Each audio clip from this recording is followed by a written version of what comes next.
Bonjour, j'espère que vous allez bien. Alors, je vais essayer de structurer ma pensée. Aujourd'hui, je voudrais partir d'un accord Toltec qui, euh, qui nous dit de ne pas prendre les choses personnellement. Et je voudrais l'illustrer un petit peu sur des exemples de la vie courante et comment appliquer en fait ce principe, cet accord Toltec, euh, a vraiment une influence sur notre, je dirais, notre sérénité intérieure dans le quotidien. Je vais prendre l'exemple des projections de peur. C'est quelque chose qu'on fait ou qu'on reçoit, je veux dire, 10 000 fois par jour, qu'il est important de voir, de se préserver, mais également de limiter, nous, ce qu'on peut projeter. Ça peut créer vraiment pas mal de problèmes là où il n'y en a même pas en fait. Je prends un exemple. Une amie à vous vient vous voir, elle vous dit ah super, mon grand projet se réalise, je pars au Brésil vivre, hyper heureuse. Et vous allez lui dire par exemple ah c'est super mais qu'est-ce que tu vas faire de ton appartement et ta voiture et là ton job du coup il va falloir que tu partes et t'as prévenu ta maman. Et là en fait qu'est-ce qui se passe? Ça c'est vos peurs en fait à vous, parce que si vous étiez dans la même situation à vous dire ok je pars au Brésil, vous auriez toutes ces peurs là, mais comment je vais faire pour mon appartement, mais comment je vais faire pour mon travail. Parce que partir au Brésil, c'est pas votre projet, c'est pas le truc qui vous fait vibrer, voilà, c'est pas, ça vous parle pas. Et du coup, votre amie en face, elle vous annonce vraiment en fait qu'elle fait un truc de dingue pour elle, qu'elle suit son intuition, un truc qui l'appelle depuis longtemps. Et en fait, vous allez lui dire ouais, mais t'as pensé à ton appartement et tout. Et alors oui, on imagine bien qu'elle y a pensé.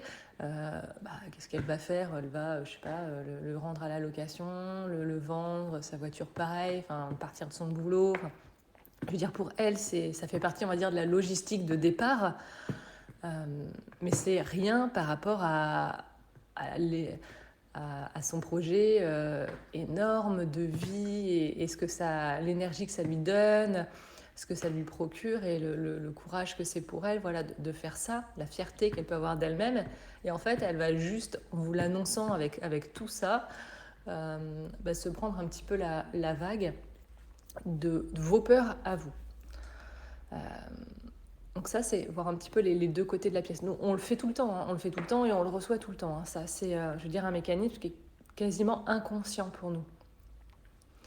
L'idée, c'est d'arriver à le rendre conscient pour, par exemple, quand cette amie vient nous voir, oui, on imagine qu'elle a bien pensé à tous les à côté, mais on peut déjà commencer par se réjouir avec elle et peut-être après dans la discussion, ok, du coup, tu as imaginé quoi pour ton travail, pour ta maison euh, et plus, on va dire, partir sur une discussion en fait, qui n'est pas une projection de peur d'un point de vue énergie. Projeter ses peurs, c'est quand même très fort et c'est très agressif pour l'autre. Comme nous, quand on vient avec quelque chose d'hyper joyeux et en fait, on se prend une espèce de mur, mais en fait, c'est comme si même le mur, en fait, on nous le jetait sur nous, quoi. C'est pas très agréable et ça peut nous faire remonter des peurs qu'on n'avait pas forcément. C'est ça le pire, en fait. Nous, on avait ces peurs. C'était quelque chose à traiter, mais c'était pas une peur terrible, angoissante. J'y pense à ça parce que je quitte la région où j'habite aujourd'hui pour partir à 700 km, qui est pour moi un projet, voilà, quelque chose que je sens depuis des années, qui se débloque là aujourd'hui et que je suis. Donc oui, il y a toute une logistique derrière. Alors je passe, le nombre de fois on m'a dit ah, mais qu'est-ce que tu vas faire de ta maison? Bah oui, c'est de la logistique à traiter, effectivement. Elle va être mise en vente. Et puis, comme plein d'autres maisons, comme plein d'autres fois dans nos vies, comme plein d'autres fois sûrement encore dans le futur. Et c'est pas un truc terrible non plus, hein, insurmontable ou quoi que ce soit. C'est juste quelque chose à traiter, à faire, à passer à l'action sur ce point-là. Et j'y ai beaucoup pensé. Donc, je le vois, donc je sais que ce sont les peurs de ces personnes-là, et que probablement le conseil, c'est même, enfin, je sais même pas si c'est un conseil ou de la curiosité, mais bon, je le prends pas du tout pour moi. Et ça me gêne pas parce que je m'y attends, on va dire, à ce genre de remarques. Et je sais que ça parle plus de la personne que de moi, mon projet. Donc, on va dire c'est ok. Et ça m'a fait rire parce que j'ai une amie qui me sortait alors un truc pour lequel, voilà, moi j'avais même pas imaginé ça. Elle me dit, oh mais j'ai vu aux infos qu'il y avait eu plein d'inondations là-haut, les gens ont tout perdu et tout. Ok, d'accord, bon, je vais quand même sur internet, je regarde, ok, inondation nord de la France. Donc alors j'ai regardé vraiment, ça m'a pris 10 secondes parce que je suis pas très branchée info. Ça sera un peu la deuxième partie de ce partage. Et je vois, je crois, vers Le Mans ou le Pas-de-Calais et tout. Moi, je vais en Normandie, c'est entre les deux. Donc, pas vraiment concernée en fait. Et je me dis, ok, c'est comme si moi j'avais dit à mon ami, donc nous on est dans la région de Bordeaux, je lui avais dit, oh là là, j'ai vu qu'il y avait des inondations à Toulouse ou dans le Pays Basque, c'est dramatique. Oui, c'est dramatique pour ces gens-là, mais je veux dire, nous on est à 3 heures de route, on n'est pas, on va dire, en soi concerné par l'inondation en elle-même. Oui, ces personnes, elles vivent des choses compliquées, tout le monde vit des choses compliquées, tout le monde doit gérer ce qu'il a devant lui, mais heureusement, on ne doit pas gérer tout ce qui se passe dans le monde. On ne pourrait pas, en fait, tout simplement. On ne pourrait pas. On s'épuiserait, et puis c'est même matériellement, c'est impossible. Et elle me dirait, bah, pourquoi tu me parles des inondations à Toulouse? On s'en fout, on est à Bordeaux, quoi. Et si vous voulez, c'est un petit peu pareil. Et donc là, je me dis, ok, c'est hyper intéressant parce que, je sais pas, elle a une peur de ce truc-là, qu'elle m'a projeté, alors que moi, on va dire, j'y avais même pas pensé. En plus, je vis dans une région qui est quand même assez humide. C'est pas pour rien qu'on y fait pousser des forêts commerciales de pins, parce qu'il y a de la flotte. Donc on va dire que c'est pas un truc qui me faisait spécialement peur, le côté humide en remontant sur la Normandie, car je pense que c'est quand même un petit peu moins qu'ici de toute façon.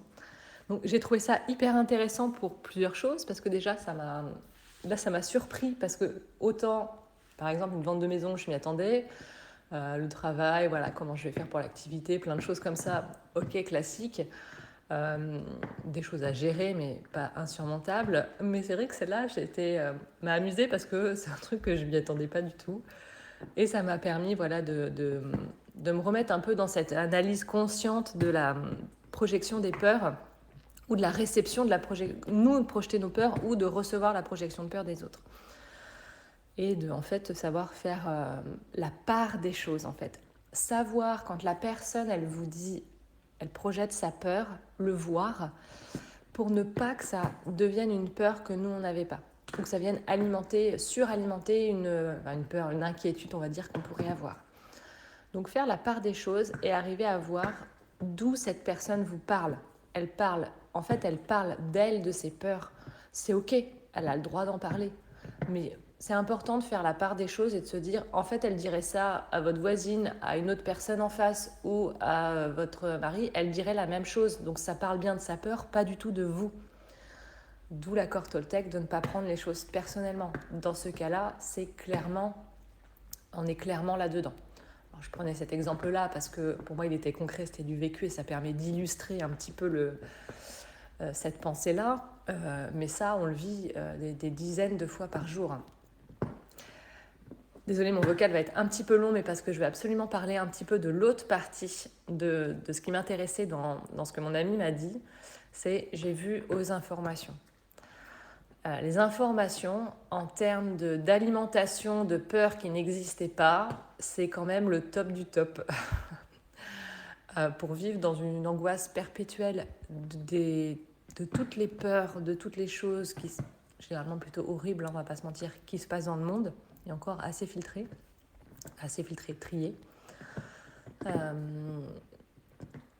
Oui, il peut y avoir des inondations à l'autre bout de la France, dans un autre pays, mais factuellement, ok, vous avez l'information. Si vous êtes capable de dire, ok, je prends l'information, mais on va dire émotionnellement, ça ne m'atteint pas. Je compatis pour ces gens, c'est voilà, compliqué. Vous avez sûrement peut-être des feux de forêt à gérer, des inondations aussi chez vous, une entreprise qui ferme. Enfin vous avez aussi votre lot de choses à gérer, on va dire vos propres peurs, inquiétudes du quotidien. Et celles-ci, vous n'y êtes pas confronté personnellement. Elles ne vous concernent pas. Donc les informations, ça peut vite être un piège et surtout une source d'alimentation des peurs collectives, individuelles, très fortes. Et ça peut en créer qui n'existaient pas. Par exemple, là, cette peur de l'inondation, que moi je n'avais pas en remontant en Normandie, elle vient d'où, mon amie, mais si elle n'avait pas regardé la télé, les informations à ce moment-là, je veux dire, elle n'aurait pas eu non plus cette peur-là. Donc en fait, on a finalement consommé de l'énergie et du temps sur quelque chose qui est, je vais même dire, pratiquement hors sujet. Alors, mis à part que ça alimente justement cette réflexion et que c'est hyper intéressant pour ça, mais en dehors de ça, ça n'a absolument aucun intérêt et ça ne fait surtout rien avancer dans le bon sens. On a tous des projets qui nous tiennent à cœur, on a tous aussi des peurs, on jongle avec, c'est déjà pas mal celles qu'on a, on n'est pas obligé de porter celles des autres qui ne nous concernent pas. Notre objectif, c'est quand même d'avancer sur notre chemin, de sentir cette fluidité dont je parlais dans mon dernier partage, de suivre ça, de suivre cet élan, ce qui est important pour nous dans la vie, de poser des actes et des actions dans la matière pour avancer vers notre grande vision de notre vie, de la vie que l'on veut avoir. On ne peut pas volontairement aller chercher de la pollution, par exemple dans les informations, sur des choses qui ne nous concernent même pas, mais qui vont nous mettre dans un état anxiogène qui n'aidera en rien ni le monde, ni vous-même. N'hésitez pas à me dire si ça vous parle, si vous voulez que je creuse un petit peu plus le sujet ou les exemples.